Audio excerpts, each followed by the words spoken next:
If you have a mouse problem in your barn, get you some chickens. And then you might have chicken shit in your barn, but the rats will be gone.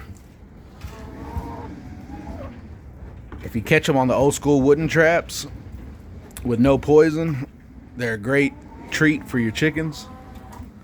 And after they eradicate them and they get used to that taste, you can go get these little frozen babies from PetSmart, little frozen mice, Arctic mice.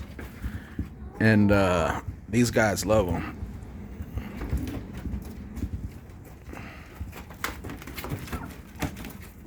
Hey, look, there's another one. Oh, there's another one. There's another one. Goddamn frenzy.